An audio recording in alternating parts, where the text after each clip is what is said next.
Dajiahao, Lily Laoshi pour Xiaomentu, le petit disciple. Nous abordons ici le magazine de premier niveau numéro 8 parlant du thé et de l'eau.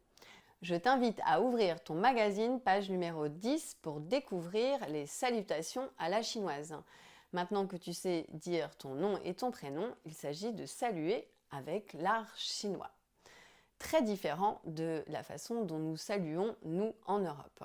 Alors bien sûr, avec un chinois, pas de bisous, pas d'accolade, pas de hug à l'américaine où on va s'étreindre généreusement. Non, évite à tout prix de faire ça. Même si aujourd'hui les jeunes sont plus enclins à le faire, ce n'est pas vraiment très apprécié. Donc, le salut chinois, comme tu as pu le remarquer, est une histoire de posture. Alors, je vais mettre un petit peu de travers pour que tu te rendes compte, mais lorsque tu rencontres quelqu'un et que tu vas le saluer, tu vas te pencher légèrement vers l'avant, en marque de respect, en baissant les yeux à terre.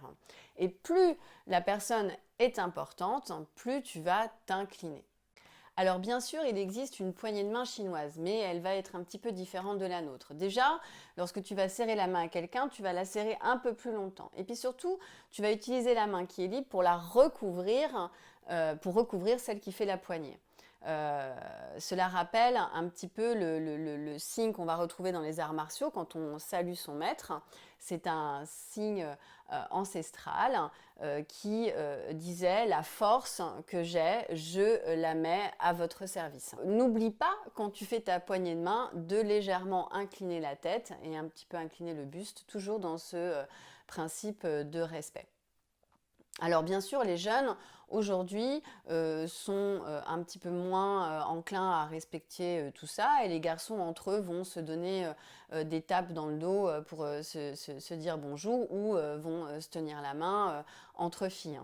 Maintenant, toi, essaye de vraiment éviter cela et de rentrer dans cette dynamique de salutation à la chinoise. Je t'invite à présent à poser tes questions à ton Laoshi ou à les poser directement sous cette vidéo. Cette vidéo, tu la retrouves bien évidemment sur YouTube et sur le site d'e-learning du petit disciple, écoledechinoisenfant.com.